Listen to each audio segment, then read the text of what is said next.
हुताशनी पौर्णिमा 2 दिवस आलेली आहे, 2 मार्चला आणि 3 मार्चला. त्याचबरोबर हुताशनी पौर्णिमेला चंद्रग्रहण सुद्धा आलेलं आहे. हे चंद्रग्रहण या वर्षातील पहिलं चंद्रग्रहण असणार आहे आणि हे चंद्रग्रहण भारतामध्ये सुद्धा दिसणार आहे. त्यामुळे या चंद्रग्रहणाचे सर्व वेदाधी नियम आपल्या सर्वांना पाळायचे आहेत. नमस्कार सर्वांना, मी प्रांजली. या व्हिडिओमध्ये मी तुमच्या सोबत हुताशनी पौर्णिमेला चंद्रग्रहण आल्या कारणाने नेमकी आपल्याला होळी कधी साजरी करायची आहे, त्याचबरोबर हे चंद्रग्रहण होळीच्या दिवशी आलेलं आहे की धुलीवंदनाच्या दिवशी आलेलं आहे, या चंद्रग्रहणाचे वेध आपल्याला कधीपासून पाळायचे आहेत, कारण हे चंद्रग्रहण भारतामध्ये दिसणार आहे. आणि गर्भवती महिला, लहान मुलं, ज्येष्ठ मंडळी यांनी वेदाधी नियम कधीपासून पाळायचे आहेत, कारण आपल्यासाठी आणि त्यांच्यासाठी वेगळा टायमिंग असतो. त्याचबरोबर चंद्रग्रहणाचा स्पर्श, चंद्रग्रहणाचा मोक्ष आणि ग्रहणाचा पुण्यकाळ सुद्धा मी तुमच्या सोबत शेअर करणार आहे. होळी, धुलीवंदन आणि चंद्रग्रहणाबद्दल संपूर्ण माहिती या एकाच व्हिडिओमध्ये तुम्हाला मिळून जाईल. त्यामुळे व्हिडिओ हा शेवटपर्यंत नक्की बघावा. आणि सर्वात महत्त्वाचं, चंद्रग्रहण काळामध्ये आपल्याला कोणकोणत्या सेवा करायच्या आहेत हे सुद्धा याच व्हिडिओमध्ये मी तुमच्या सोबत शेअर करणार आहे. यंदा 2026 मध्ये हुताशनी पौर्णिमा ही 2 मार्च सोमवारी संध्याकाळी 5:55 सुरू होत आहे आणि पौर्णिमेची समाप्ती ही 3 मार्च रोजी मंगळवारी सायंकाळी 5:07 होणार आहे. आता सर्वात महत्त्वाचा प्रश्न की होलिका दहन नेमकं आपल्याला कधी करायचं आहे, तर 2 मार्च 2026 सोमवारी सायंकाळी प्रदोष काळामध्ये आपल्याला होलिका दहन करायचं आहे. आता तुमच्या मनामध्ये इथे एक प्रश्न येईल की 2 मार्च रोजी सायंकाळी 5:55 हुताशनी पौर्णिमा सुरू होत आहे आणि 3 मार्चला सायंकाळी 5:07 संपत आहे, तर खऱ्या अर्थाने होळी ही आपण उदय तिथीनुसार मंगळवारी 3 मार्चला साजरी करायला हवी. मग आपण 2 मार्चला का साजरी करत आहोत? तर थांबा, तुमच्या या प्रश्नाचं उत्तर सुद्धा आता मी तुम्हाला देते. कारण की 3 मार्चला ग्रस्तोदित चंद्रग्रहण आहे, म्हणजे हे चंद्रग्रहण आपल्याला भारतामध्ये सुद्धा दिसणार आहे आणि याचे सगळे वेदाधी नियम आपल्याला पाळायचे आहेत. आणि 3 मार्च रोजी प्रदोष काळ सुरू होण्यापूर्वीच हुताशनी पौर्णिमेची जी तिथी आहे ती समाप्त होत आहे.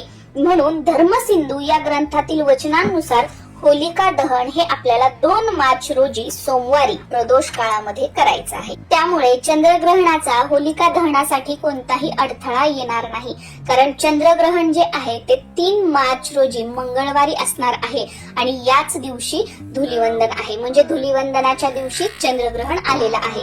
होळीचा आणि चंद्रग्रहणाचा काहीही संबंध नाहीये. हे चंद्रग्रहण भारतात दिसणार आहे, त्यामुळे आपल्याला या ग्रहणाचे सगळे वेदाधी नियम सुद्धा पाळायचे आहेत.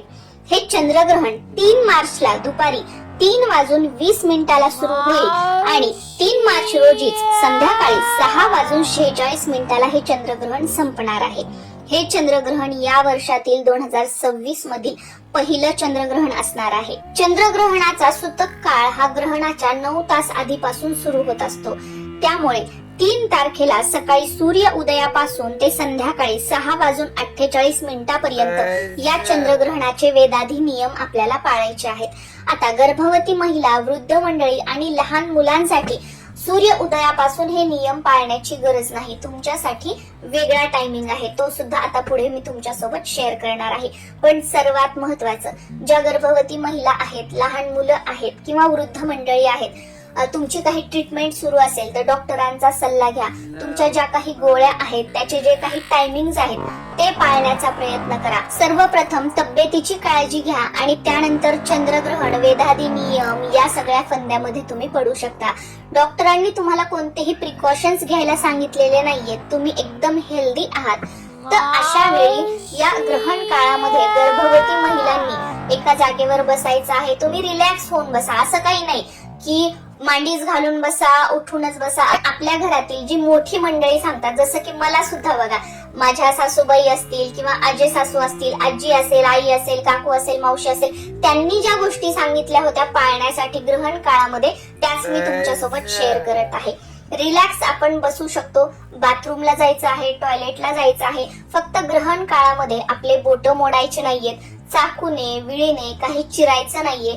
कात्रीने काहीही कापायचं नाहीये, पायाची आडी घालून बसायचं नाहीये किंवा कोणाची वेणी घालायची नाहीये. आपण स्वतः आपली वेणी घालायची नाहीये, केस विंचरायचे नाहीयेत, ग्रहण बघायचं नाहीये, झोपायचं नाहीये. या गोष्टी करायच्या. बाकी आपण घरामध्ये चक्रा मारू शकतो, फिरू शकतो, रिलॅक्स बसू शकतो.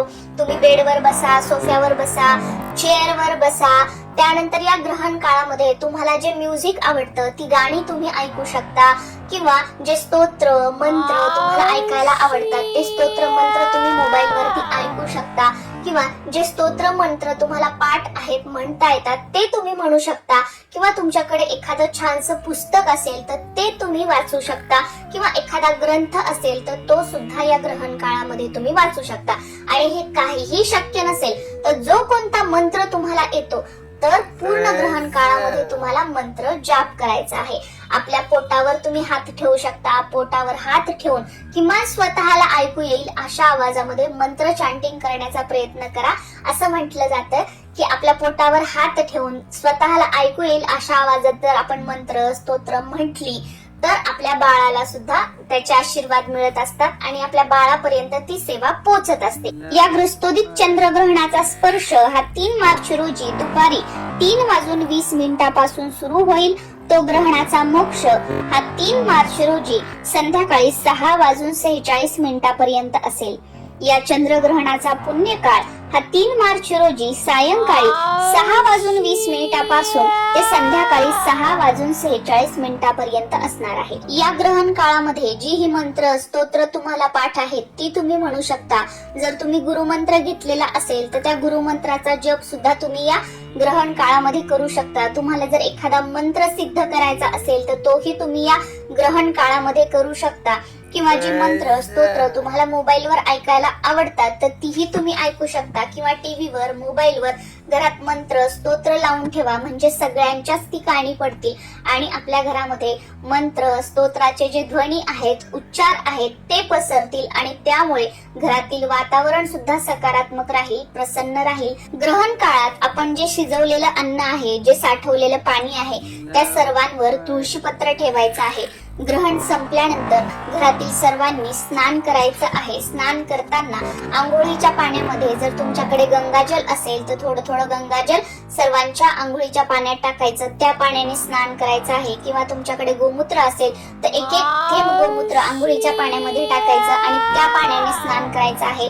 घर झाडून पुसून घ्यायचं आहे, देवपूजा करायची आहे आणि त्यानंतर मग आपण जेवण वगैरे तुम्हाला ज्या काही गोष्टी असतील खायचं प्यायचं असेल त्या आपण करू शकतो. आय होप या व्हिडिओ मधून तुम्हाला चंद्रग्रहण आणि होळी संदर्भातील संपूर्ण माहिती मिळालेली असेल.